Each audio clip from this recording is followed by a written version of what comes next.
उपासक प्रतिपल आराध्य देव की कृपा का अनुभव करे।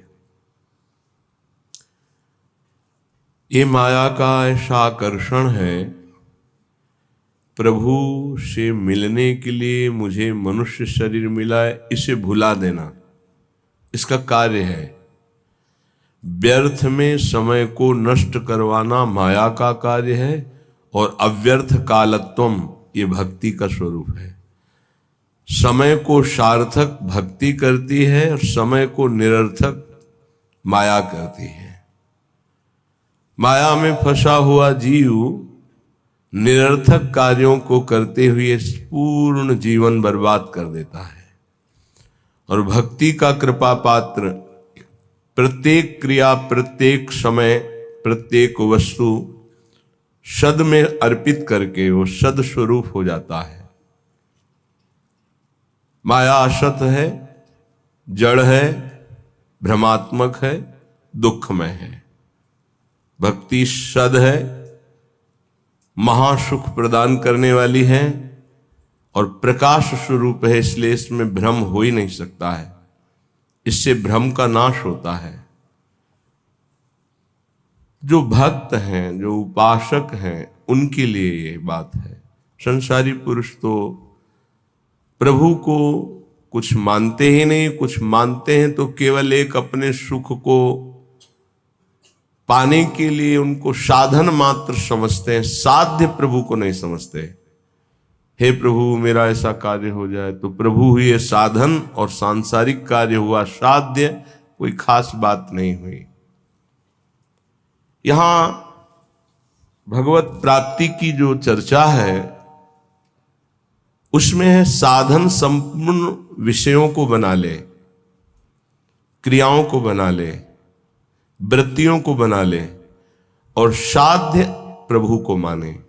यहां से प्रारंभ होता है भगवत मार्ग। नहीं, उसे हम भगवत मार्ग नहीं कहते। जो केवल सांसारिक भोगों को, सांसारिक पदों को, सांसारिक वस्तुओं को सत्य मानता है और सुन सुनाकर कहीं ना कहीं प्रभु से इतनी आस्था रखता है कि हमारी सांसारिक कामनाओं की पूर्ति हो जाए, वो विषयी साधक है, उसे अभी परमार्थिक नहीं कह सकते। यद्यपि भगवान उसे उदार ही कहते हैं। जैसे पिता से कोई मांगे तो पिता दुलारवश कहता है, तुम्हें धन्यवाद, तुमने हमारी मर्यादा रखी, किसी और से न मांगकर हम ही से मांगा। इसी तरह प्रभु कहते हैं उदार है, आर्त या अर्थार्थी या जिज्ञासु। पर ज्ञानी को अपनी आत्मा कहा है। ज्ञानी अर्थात जो ये जान गया है कि संपूर्ण संसार एकमात्र सत्य परमात्मा है, प्रभु है, और मेरे जीवन का लक्ष्य उसी प्रभु को प्राप्त करना है। ये भूल भुलैया के मार्गों को कहीं धर्म नहीं कहा जाता। त्यज लोक धर्मांश, लोक धर्मों का त्याग करने की बात कही गई, ये भूल भुलैया है। श्री भगवान जगत गुरु हैं, वही कह रहे हैं सर्वधर्मान परित्यज्य माम एकम शरणम व्रज। मेरी एक शरण में हो जाओ। मनुष्य जीवन का लाभ शरण में हो जाना है। शरणागति का तात्पर्य है तदर्पिता अखिलाचारिता तद्विस्मरणेन परम व्याकुलते। एक एक आचरण प्रभु के अनुकूल हो और निरंतर प्रभु का स्मरण हो। स्मरण में थोड़ा भी विस्मरण बर्दाश्त न हो, यही जीवन का परम लाभ है। यही जीवन का परम लाभ। ये बड़े बड़े सिद्ध संतों की बात है। स्मरण हमारे जीवन की परम उपलब्धि है। निरंतर स्मरण ये सिद्धावस्था की तरफ पदार्पण हो रहा है। सिद्धावस्था आवागमन से मुक्त, प्रभु के नजदीक निरंतर सेवा, रूप रस, प्रेम रस, इसका रसास्वादन करते हुए अनंत काल तक महासुख में डूबना। श्रीपाद प्रबोधानंद जी महाराज कह रहे हैं, आप अपने द्वारा अपना नाश मत कीजिए। कोई किसी का नाश नहीं कर सकता, आप अपने द्वारा अपना नाश करते हैं। अगर कोई ये कहे कि किसी ने शाप दे दिया, उसका नाश हो गया, तो उस शाप में उसका कर्म ही प्रधान है, ना कि किसी का शाप। उसका कर्म प्रधान है। कहीं भी शाप दिया गया हो तो हमें ये दिखाना कि वो निर्दोष है और उसको शाप दिया गया और शाप लागू होकर उसको नाश कर दिया। कहीं भी हमें बताना खोज के इतिहास में। मुनिन का क्रोधो मुक्ति दातार, अगर संतों ने कभी किसी को दंड दिया है, शाप रूपी दंड, तो सीधे भगवत प्राप्ति हुई उसकी। जैसे नलकूबर मणिग्रीव परम पावन भागीरथी अलकनंदा में, आकाश गंगा में अपवित्र दशा में थे। परम पावन धाराजू में कभी निर्वस्त्र स्नान करने के लिए नहीं कहा गया है, निषेध है। वो निर्वस्त्र थे। दूसरी बात, देवपुत्र होकर भी मदिरा पान किए हुए थे।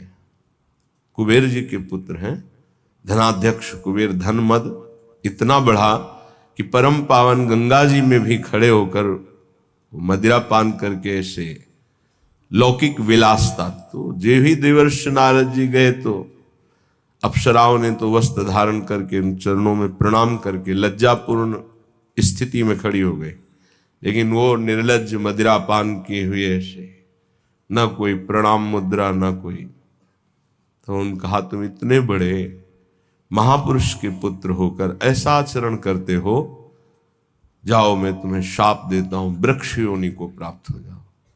बड़ा भयंकर शाप, तो बड़ा भयंकर। कहां कुबेर पुत्र और कहां जड़ वृक्ष योनि। पर कृपालु नारद जी ने कहा, वृक्ष तो बनोगे पर नंदालय के द्वार में वृक्ष बनोगे, और भगवान सर्वलोक महेश्वर जब अवतार लेंगे तब तुम अपने स्वरूप में आ जाओगे। क्या सौभाग्य मिला, ऐसे साधनहीन को योगी दुर्लभ वांछित वरदान मिल गया। प्रभु उस नारद जी की बात सत्य करने के लिए जब मैया ने उखली में बांधा तो उखली घसीटते हुए वहां पहुंचे और दोनों वृक्षों के बीच में फंसा के ऐसा झटका मारा, दोनों वृक्ष गिर पड़े और उनसे दिव्य पुरुष यही नलकूबर मणिगिरी प्रकट हुए और भगवान का दर्शन, भगवान के वचन, भगवान का स्पर्श प्राप्त किया। क्या यह शाप है? विचार करो। ये शाप नहीं है तो वरदान से भी श्रेष्ठ है। अगर कोई हमें शाप भी देता है तो हमारे कर्म का मार्जन होता है, हमारा कोई नाश नहीं कर सकता, हमारे कर्म ही हमको दंड देते हैं। इसलिए कह रहे, ना हंता ममते वृथा कुरु सखे, देहालय स्त्रियादिके, छित्वा दुर्जर श्रृंखलम गुरुगिरा, ते मोह मात्रोदितम वृंदारण्यमुपेत्य शीघ्रमखिला, नंदैक साम्राज्य सत कंदम कंद फलादिवृत्तरनिशम, तन्नाथ लीलाम स्मर। ना हंता, हे भाई तुम्हें जो मानव देह मिली है इसका तुम नाश मत कर दो। ये नाश किया जाता है क्या? जो पराई माताओं बहनों की तरफ व्यभिचार वृत्ति, जो दूसरे की धन की तरफ अपहरण वृत्ति, भोगों को भोगने में सुख वृत्ति, देहाभिमान पुष्ट करने वाले पदों की लालसा, ये सब अपना एक तरह से पतन किया जाता है और इससे संसार में उन्नति मानी जाती है। उन्नति है इंद्रियों को शासन में रखना, मन को प्रभु में लगाना, यथालाभ संतोष स्थिति रखना, हर कर्तव्य को भगवान की सेवा समझना। हम अपने द्वारा अपना नाश ना करें। ना हंता, अपना नाश मत करो। कोई तुम्हारा बाल बांका नहीं कर सकता, तुम्हारा कर्म ही तुमको दंड देता है। किसी व्यक्ति की बुद्धि में बैठकर या कोई घटना रूप या तुम्हारे शरीर में रोग रूप या परिस्थिति रूप तुम्हारा कर्म ही तुम्हें दंड देता है। विश्वास कर लो, कोई दूसरा त्रिभुवन में नहीं है जो तुमको कष्ट दे सके। इसलिए जो तुम्हारा देह है, जो घर है, जो स्त्री पुत्र आदि हैं, वृथा में इनमें अहम और मम बुद्धि करके अपना नाश मत करो। बहुत से परिवार तुमने छोड़ दिए हैं। योग वाशिष्ठ में प्रसंग आता है चूड़ाला जी का, और भी बड़े महापुरुषों का आता है। वो सरस्वती की उपासना करती थी एक रानी। जब उसके पति युद्ध में मारे गए राजा तो बहुत विकल हुई, तो अपनी प्रिय सखी सरस्वती जी का स्मरण किया, आकाश स्थित हो गई और उसने कहा मेरा सहयोग करो, मैं इस समय बहुत व्यथित हूं, मुझे ऐसा ज्ञान प्रदान करो जिससे मैं अपने पति के वियोग को सह सकूं। मुस्कुरा दिया सरस्वती जी ने और कहा तुम मुझे अपनी सखी कहती हो, फिर दुखी हो रही हो, कितने तुमने परिवार छोड़े तुम्हें पता है? बोले नहीं, मुझे तो यही लग रहा है मैं पहली बार जन्म लिया हूं, ये मेरा पति है ऐसा। आओ, तो उनका सूक्ष्म शरीर उनके साथ हो गया, स्थूल वहीं गिर गया। कितने जगह ले गई, ये देखो पूर्व जन्म के तुम्हारे अमुक अमुक नाती पोता परिवार, ये देखो यहां तुम पिता थी, यहां तुम पुत्र थे, इस घर में तुम अमुक थे, याद आ रहा है तुम्हें? तो सरस्वती जी ज्ञान देती जा, हाँ हाँ हाँ।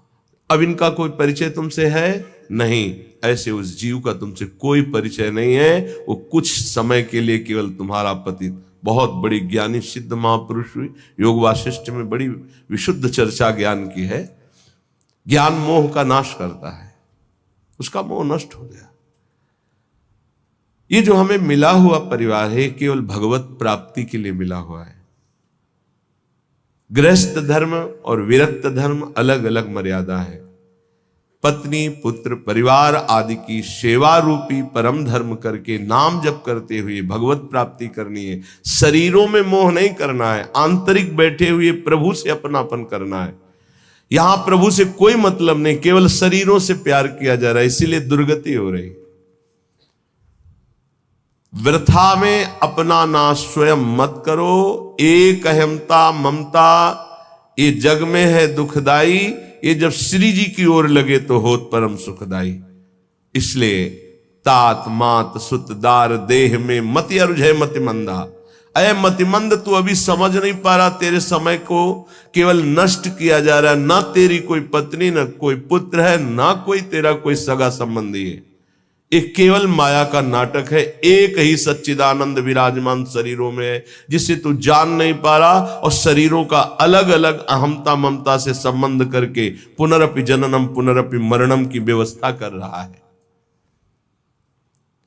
हे भाई, यदि गुरुदेव के चरणों की आराधना करो और उनके वचनों को मान लो तो तुम्हारे मोह का नाश हो जाएगा। और जहां मोह नष्ट हुआ तो आप जो लिखा हुआ वही आपको अनुभव में आएगा। श्रीपाद कह रहे हैं छित्वा दुर्जर श्रृंखलम, ये बहुत कठिन श्रृंखला है जिसको कोई काट पावे।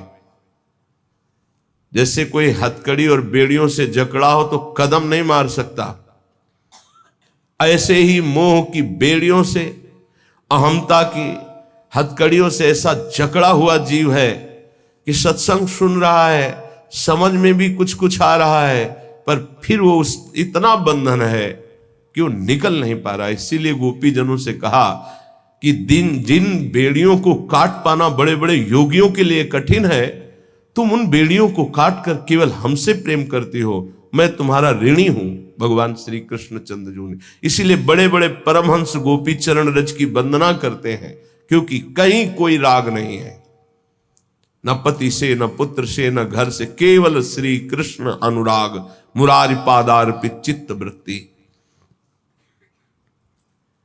छित्वा दुर्जर श्रृंखलम, ये हथकड़ी बेड़ी कैसे कटेंगी? तो कह रहे हैं गुरु गिराते मोह मात्रोदितम। गिरा वाणी, गुरुदेव की वाणी के अनुसार चलने से ही मोह का नाश हो सकता है, और कोई उपाय नहीं। बंदो गुरुपद कंज कृपा सिंधु नर रूप हरि महामोह तम पुंज जासु वचन रवि कर निकर। महामोह रूपी अंधकार का नाश करने के लिए गुरुदेव के वचन सूर्य के समान हैं। मोह मात्रोदितम, केवल मोह मात्र में तुम फंसे हुए हो और इस मोह का नाश गुरुदेव के अक्षरशः वचनों के अनुसार चलने पर होता है। इन दुर्जर बेड़ियों को काट करके भगवत प्राप्ति कर लो। ना हंता, तुम अपने नाश करने वाले मत बनो। अन्य योनियों में तुम कोई भी साधना नहीं कर सकते, कुछ भी अपना कल्याण नहीं कर सकते हो। हे भाई, यदि तुम्हें मृत्यु लोक में बहुत साम्राज्य सुख मिल जाए तो भी वो केवल एक स्वप्न है। मृत्यु होने पर सब छूट जाएगा, फिर अन्य योनियों में जाना पड़ेगा।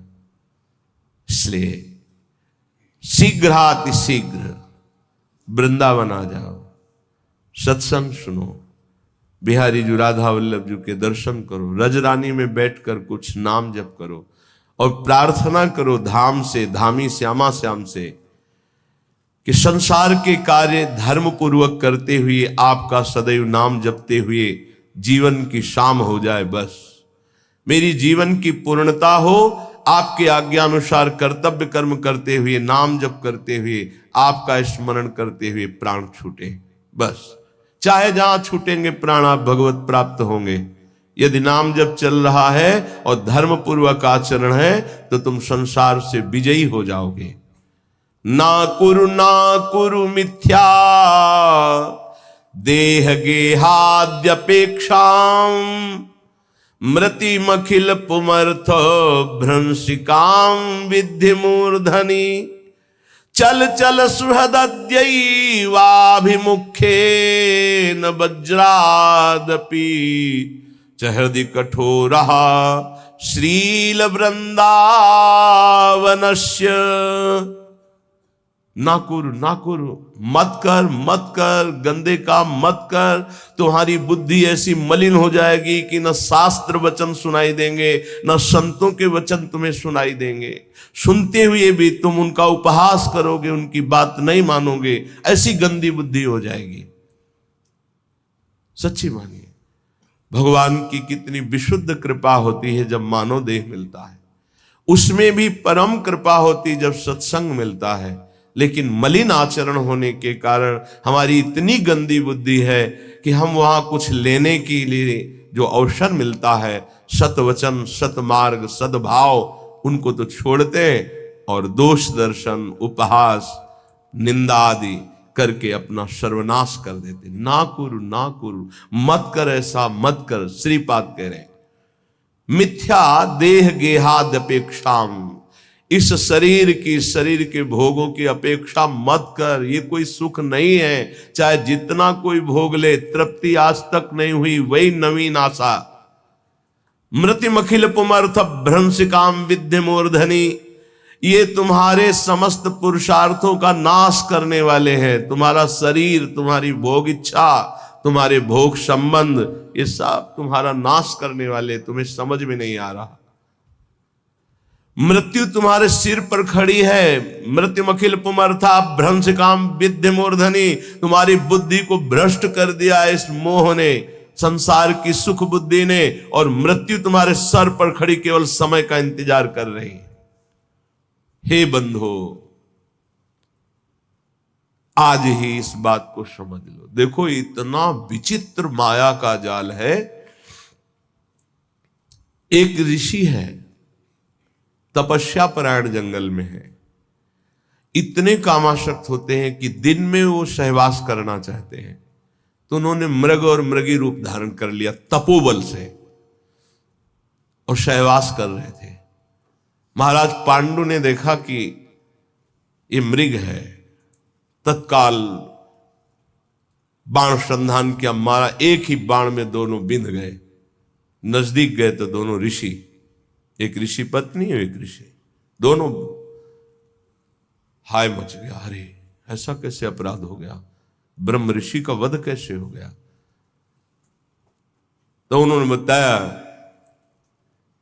कि दिन में पशुतापूर्ण जो व्यवहार है मैं ऋषि होकर नहीं कर सकता था, पर मैं कामांध हो गया, इसलिए पशु रूप धारण किया, मृग रूप। और तुमने बिना विचारे, तो उनका राजाओं का कार्य है मृग का वध करना, जो ऐसे मृग हैं जिनसे हमारे सेवा में जो जन हैं, जो प्रजा हैं, उनको रोग होने की संभावना हो तो हम शिकार उन्हीं का खेलते हैं, इसलिए मैंने मारा। तुम्हें कोई ऋषि मान के थोड़ी मारा है। तो उन्होंने कहा मुझे तो मेरे कर्म का फल मिल गया।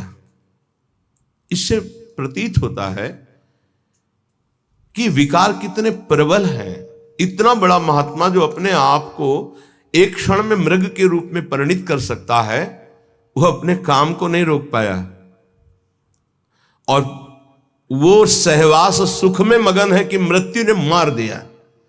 यहां कह रहे हैं मृत्यु मखिल पुमर्थ भ्रंशिकाम विद्य मूर्ति, तेरी बुद्धि को भोगों ने भ्रष्ट कर दिया है, पर तुझे यह पता नहीं कि मृत्यु तेरे सिर पर खड़ी है। हम बड़े आनंद में मगन हो रहे, किन्हीं भोगों में, किन्हीं विलासिता में, और मृत्यु एक एक सेकंड गिन रही। ये सेकंड गया, ये सेकंड गया, ये से, और ऐसा प्रहार करेगी फिर तुम्हारे पास कुछ भी बनाने के लिए समय नहीं रहेगा। मन पछते ही है और शर्मिते। इसलिए कह रहे चल चल सुहृद दैवाभिमुखेन वज्रादपि च हृदि कठोरः श्रील वृंदावनस्य। कठोर कर ले अपने हृदय को वज्र के समान, किसी के भी मोह भरे आंसुओं में मत फंस, और सत्संग सुन और चल चल भगवत मार्ग में चल। गृहस्थ धर्म में रहते हुए, परिवार का पोषण करते हुए, नाम जप करते हुए, भगवत कथा गायन, भगवत कथा श्रवण, भगवत नाम कीर्तन, ये है चल चल चल। भगवत मार्ग में चल, गंदे मार्ग में ना करो। ऐसा कार्य मत कर, ऐसा मत कर कि तू अपना नाश कर ले। देखो महापुरुष जन करुणा करके कह रहे हैं, वो तो भगवत प्राप्त है, उनको क्या फर्क पड़ता है, तुम माया में लगो या प्रभु में लगो। पर एक विशेष संतों के हृदय में प्रियता होती है, वही प्रियता डांटती है, मत कर, ऐसा मत कर, कठोर हृदय बन, इनके आंसुओं पे मत आ, सतमार्ग पे चल। चलो तुम ऐसे परिवार में हो जहां कलह हो सकती, तिलक मत लगाओ, मत कंठी बांधो, मत ठाकुर सेवा विराजमान करो, पर अंदर अंदर रो रो कर पुकार सकते हो, राधा राधा। अंदर ही अंदर कोई जाने ना, भगवत प्राप्ति हो जाएगी। बात मान लो, भगवत प्राप्ति के लिए हम अपने जीवन को अन्य कोई आश्रय, अन्य कोई संबंधों में नहीं खोने वाले। भगवत प्राप्ति के लिए हमारा जीवन है। अब हम भगवत प्राप्ति करके रहेंगे। अगर हमारे ऊपर ऐसा शासन है कि हम बाहरी भागवतिक रूप नहीं धारण कर सकते तो ना धारण करो। झगड़ा कलह नहीं करना, पर राधा राधा करने में कौन जान पाएगा? चुपचाप अंदर ही अंदर राधा राधा। रावण कभी नहीं जान पाया कि विभीषण इतने महान भागवत हैं। जानने की भी कोशिश की तो भी नहीं जान पाया। ऐसी चतुरता से भजन किया, और पूरे भवन में लिखा हुआ था राम राम राम, राम नाम अंकित ग्रह शोभा। हनुमान जी महाराज ने यही देखकर अंदर प्रवेश किया कि लंका निश्चर निकर निवासा, यहां कहां सज्जन कर वासा, यहां साधु कैसे हो सकता है? क्योंकि साधु के ही मकान में भगवान नाम अंकित होते हैं, यहां साधु कैसे हो सकता है? राम राम। सूचना रावण के पास पहुंची थी कि राम राम लिखे हुए हैं, ये क्या है? आपका भाई है, महामंत्री पद में भी है, लेकिन आपका विरोधी है। गया मंदोदरी कहे ये कैसे? उनका प्रभु हम ये किसी और का नाम नहीं लिखे, आप और रावण, रा मंदोदरी, मां राम। बड़ा प्रसन्न हुआ, है सब गलत कहते, मेरा भ्राता मुझे बहुत प्रेम। भक्त कभी झगड़ा नहीं करता है। लात मारा तो भी झगड़ा किया क्या? तुम पितु सरिस भले ही मुहि मारा, राम भजे हित ना। अब खुल के बात होने लगी। पहले आग को बढ़ाओ, अंदर भक्ति की आग को, और जब इस कोटि की आग, फिर सब भस्म हो जाएगा, कोई तुम्हें छू नहीं सकेगा। 5 वर्ष के प्रहलाद जी का त्रिभुवनपति महाबलशाली हिरण्यकश्यप तनिक भी बाल बांका नहीं कर पाए। वही भगवान हमारे भी है, प्रहलाद जी के ही केवल नहीं, हमारे भी हरि है। इसलिए अपने भाव को छुपाकर पहले चिंगारी को ज्यादा प्रकाशित करोगे तो एक बूंद पानी में बुझ जाएगी, लेकिन जब ज्वाला हो जाएगी, हाँ, तो एक आग होती है जो समुद्र में भी पैदा हो जाती है, बड़वानल। आप देखो, हमने देखा है कि जल से भी आग निकल रही है ऐसे, वो जैसे ज्वालामुखी ना, तो जल से भी हमने देखा कि ऐसे लाल एकदम आग की लपटें निकल रही हैं। बड़ा विचित्र भगवान का खेल। जल भी नहीं बुझा सकते, जल में ही तो बड़वानल पैदा होता है, समुद्र में ही। ऐसे ही तुम्हारे हृदय में जब भक्ति का बड़वानल आ जाएगा तो पूरा संसार खिलाफ हो जाए तो भी कुछ नहीं बिगड़ने वाला। इसलिए अपनी भक्ति को जो चिंगारी हुई है उसे छुपाओ और बढ़ने दो, उसे बढ़ने दो। बाहरी कुछ ऐसा मत करो, यदि विरोध हो रहा है अंदर ही अंदर इतना बढ़ा लो कि फिर ताल ठोक के मैदान पे आ जाओ। काम, क्रोध, लोभ, मोह, मद कोई भी परास्त नहीं कर सकता। फिर हरि हर समय तुम्हारे नेत्रों में बसे रहेंगे। पर हमें जीवन खोना नहीं है। श्रीपाद कह रहे हैं, हृदय कठोर, कठोर हृदय बना लो। तुम्हें कोई गाली दे, अपमान करे, तिरस्कार करे, बिल्कुल अंदर हलचल मत पैदा होने दो। राधा राधा राधा राधा, निकल जाओगे। अद्यैव मूर्ख चल सर्वमिदं विहाय, वृंदावनाय सकलार्थ सुरद्रुमाय, श्री राधिका सुरतनाथ विशुद्ध भाव, शत्राय मैव कुरुकृत्य समाप्त्यपेक्षां। भाई, ये सब तुम्हें अंत में छोड़ देंगे, तुम सबको छोड़ दोगे।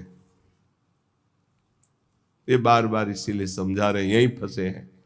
यही वो गांठ है जिससे हम निकल नहीं पा रहे। सुत बनिता दिजान स्वारथ रत, ना करुणे सभी ते, अंत ही तो ही तजेंगे पामर, तू न तजे अब ही ते, मन पछतई है अवसर बीते। आज तो राधा राधा बोलने लायक हो, ऐसे ऐसे रोग हैं, ऐसी समस्याएं हैं, ऐसी प्रतिकूलता है कि बोलने का अवसर नहीं मिलेगा। ध्यान रखना, पछताना ही हाथ लगेगा। आज शरीर स्वस्थ है, बुद्धि काम कर रही, भगवान की कृपा से वृंदावन में बैठ के सत्संग सुन रहे हो, जैसे बने वैसे मनोरंजन को मारो। मनोरंजन से ही बड़े भयानक भयानक पाप हो रहे हैं। केवल मनोरंजन, मनोरंजन से हिंसा हो रही, मनोरंजन से व्यभिचार हो रहा है, मनोरंजन से ही बड़े बड़े महापाप हो रहे हैं। मारो इस मन की वृत्ति को जो पापात्मक भाव में हमें लगाए हुए, जो हमें पापात्मा बना रही है, जो हमें भगवत प्राप्ति से विमुख मार्ग में आगे बढ़ाते चली जा रही है। श्रीपाद कह रहे, अद्यैव मूर्ख चल सर्वमिदं विहाय। इसी क्षण से, अय मूर्ख, जिधर तू जा रहा है बहुत ही खतरनाक मार्ग है, भोगना पड़ेगा। ऐसी ऐसी परिस्थितियां जीवों की जब देखते हैं ना, तो लगता है कितना कष्ट पा रहे हैं जीव, कितना कष्ट पा रहे हैं। आप लोग प्रमाद में हैं, इसलिए आपको नहीं। यहां किसी भी कष्ट को देखा जाता है तो तत्काल उसमें तन्मयता की जाती है, तो पूरा कष्ट अनुभव होता है। अरे कितना भयानक पीड़ा इस जीव को हो रही है, कोई उपाय नहीं, केवल मृत्यु ही मृत्यु। वो सड़ रहा है, कोई औषधि का। जंगलों में ऐसे कितने जीव हैं जिनके विचित्र कष्ट जागृत हो गए, कोई औषधि नहीं, कोई खान पान की व्यवस्था नहीं। अब वो जब तक मरेगा नहीं, वो उठ के नहीं चल सकता, कीड़े खा रहे, पड़ा है जिंदा, जिंदा पड़ा है, सड़ रहा है। कौन है ये? हम ही हैं। हमारे कर्म बिगड़ गए तो ऐसे जीव बन गए, ऐसे ऐसे हो गए। अद्यैव मूर्ख, ए मूर्ख, अभी अभी कदम वापस लौट, जिधर जा रहा है बहुत खतरा है, नहीं समझ में आ रहा। बहुत विचित्र गति माया की है। देख रहा है कि इसने